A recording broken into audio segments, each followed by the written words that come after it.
তো শিক্ষার্থী বন্ধুরা, আজকে আমরা দেখাবো যে বার্নৌলির নীতি। আমরা আগেও বলেছিলাম যে কিভাবে বার্নৌলির নীতি আমরা প্রমাণ করে দেখাবো, যে কিভাবে বার্নৌলির নীতি প্রমাণ করা যায়।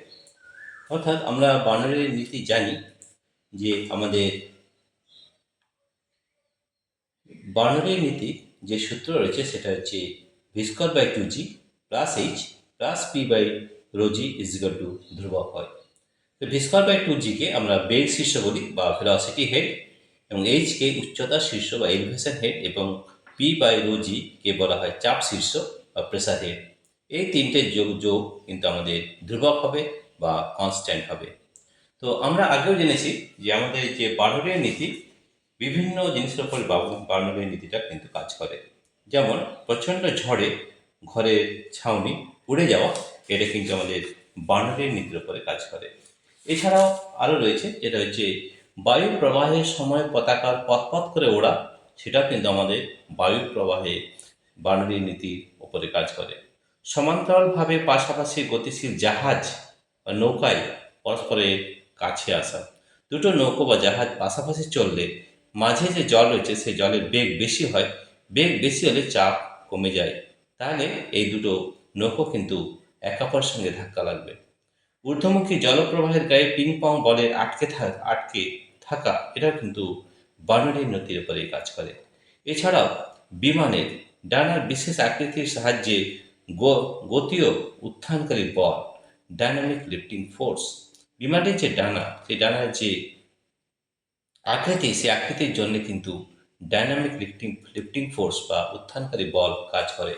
এছাড়াও দ্রুতগামী ট্রেনের কাছাকাছি দাঁড়িয়ে থাকা বিপজ্জনক। দ্রুতগামী ট্রেনের আশেপাশের বায়ু উচ্চ বেগে প্রবাহিত হয়, ফলে ট্রেনের সংলগ্ন স্থানে চাপ কমে যায়। অন্যদিকে ট্রেন থেকে দূরে থাকা বায়ু প্রায় স্থির থাকায় ওই স্থানে বায়ুর চাপ বেশি হয়। এই চাপের পার্থক্যের দরুন উদ্ভূত বল দাঁড়িয়ে থাকা ব্যক্তিকে ট্রেনের দিকে ঠেলে ফেলে দুর্ঘটনা ঘটাতে পারে। তাই দ্রুতগামী ট্রেনের কাছাকাছি দাঁড়িয়ে থাকা কিন্তু উচিত নয়। আমরা এখানে একটা বার্নৌলির নীতি প্রয়োগ এক্সপেরিমেন্ট করে দেখাবো।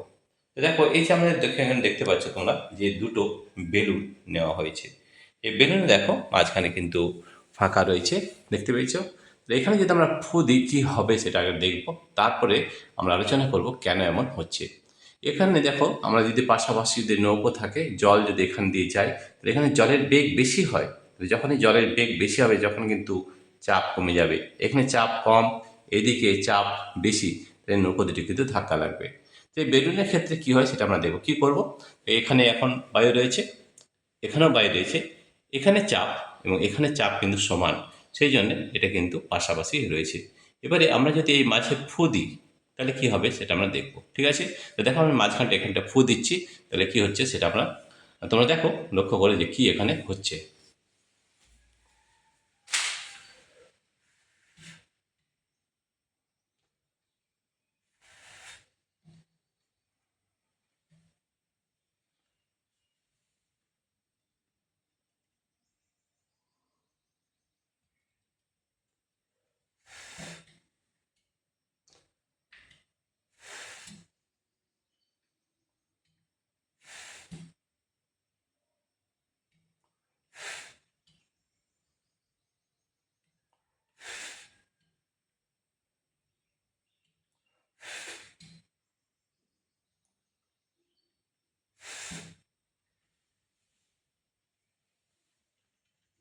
এবং খুব ভালোভাবে দেখা যাচ্ছে যে দুটো বেলুন কিন্তু একেবারের সঙ্গে ধাক্কা লাগছে। কেন লাগছে তার একটা কারণ হচ্ছে আমাদের এই বার্নৌলির নীতি।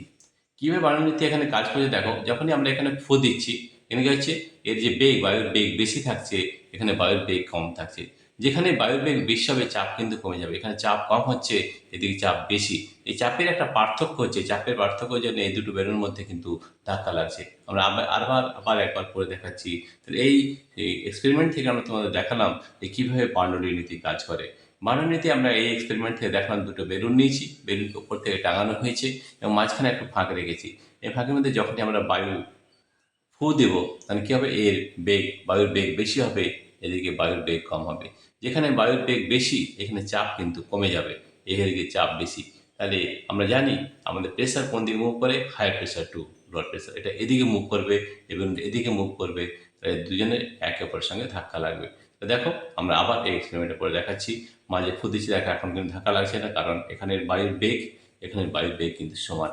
যখন আমরা ফু দেবো এখানে বায়ুর বেগ কিন্তু কমে যাবে, বায়ুর বেগ বাড়বে, বায়ুর বেগ বাড়লে কি হবে, চাপ কমে যাবে, চাপ কমবে, এদিকে চাপ বেশি, তাহলে এটা এদিকে আসবে, বেলুনটা এদিকে আসবে এবং একে অপরের সঙ্গে ধাক্কা লাগবে। দেখো আমরা আবার এক্সপেরিমেন্টটা করে দেখাচ্ছি।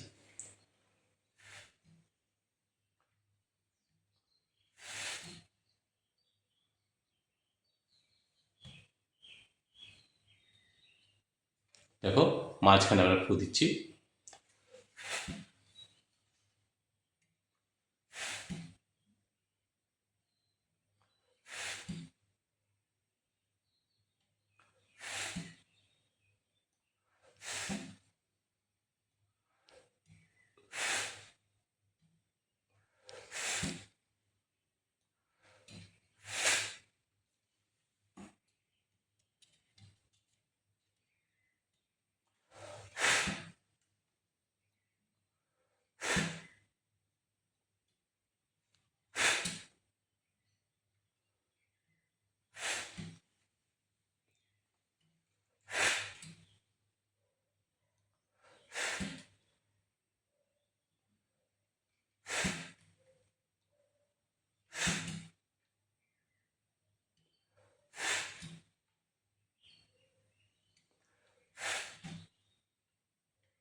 তো দেখো আমরা খুব ভালোভাবে দেখতে পাচ্ছি, যখনই আমরা এখানে ফু দিচ্ছি এখানে বায়ুর বেগ বাড়ছে, বায়ুর বেগ বাড়লে কোন চাপ কমে যাচ্ছে, এদিকে চাপ বেশি, এদিকে চাপ কম, তাহলে চাপ বেশির দিক থেকে চাপ কমের দিকে আসে, তাহলে এটা এদিকে আসবে এবং বেলুনটা এদিকে আসবে, এসে একে অপরের সঙ্গে ধাক্কা লাগছে, আমরা খুব ভালোভাবে দেখতে পাচ্ছি।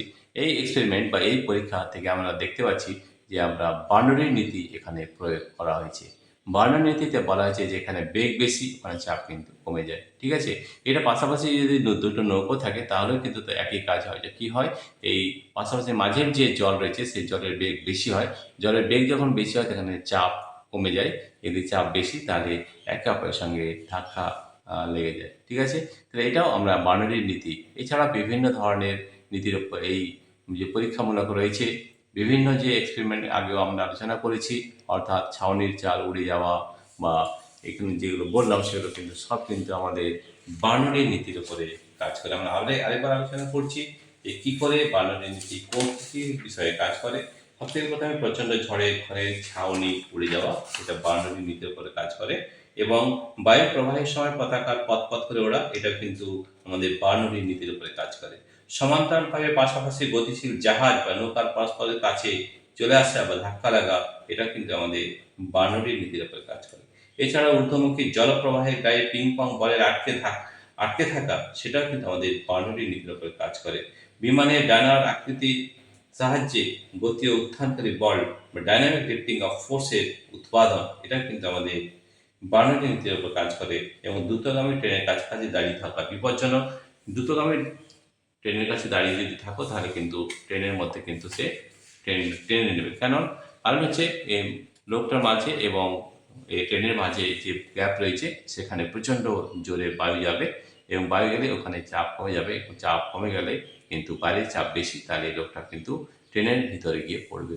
এখানে দেখো খুব সহজভাবে আমরা দেখলাম যে আমাদের বার্নৌলি নীতি কীভাবে কাজ করছে। আমরা দুটো বেলুন নিচ্ছি, দুটো বেলুনকে পাশাপাশি রেখেছি এবং এখানে কিছুটা ফাঁক রেখেছি।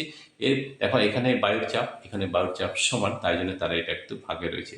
যখন এখানে বায়ুর প্রভাব আমরা দেবো, এখানে বায়ুর বেগ বেশি হবে, যখনই বায়ুর বেগ বেশি হবে চাপ কমে যাবে, তাহলে চাপ যখন এখানে কমে যাবে, এদিকে বেশি চাপ, এদিকে কম চাপ, তাহলে বেলুনটা এই দিকে যাবে।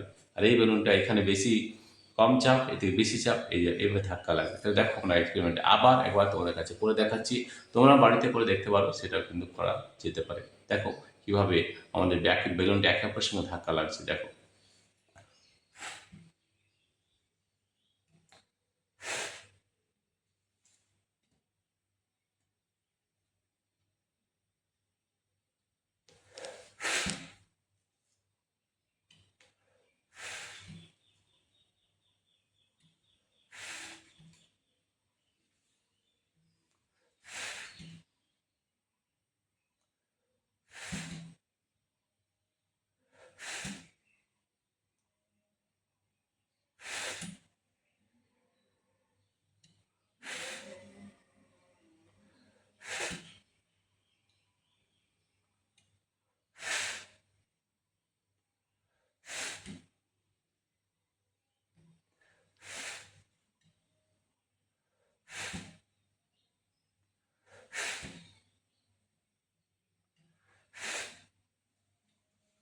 তাহলে খুব ভালোভাবে আমরা দেখতে পাচ্ছি যে যখনই আমরা এখানে ফু দিচ্ছি এখানে বায়ুর চাপ কমে যাচ্ছে, এখানে চাপ বেশি এবং তার জন্য এই বেলুনের মধ্যে একে অপরের সঙ্গে ধাক্কা লাগছে, রাইট? তাহলে এখান থেকে কিন্তু বার্নারি নীতির উপরে কাজ করছে।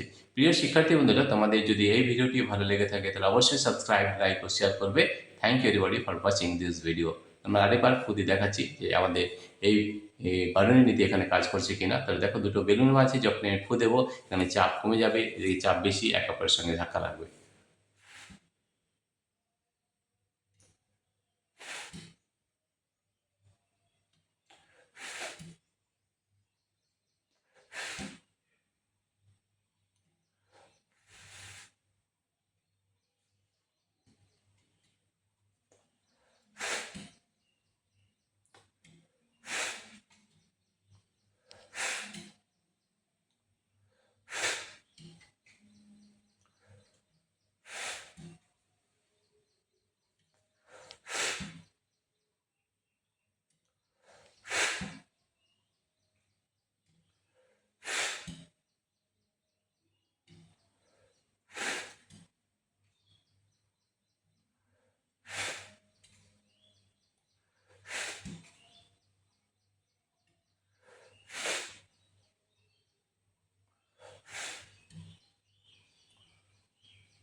প্রিয় শিক্ষার্থী বন্ধুরা, দেখো আজকে আমরা তোমাদের এই বার্নারি নীতির উপরে কীভাবে কাজ হয়, কীভাবে এক্সপেরিমেন্ট করে দেখালাম যে বার্নারি নীতি কীভাবে কাজ করে।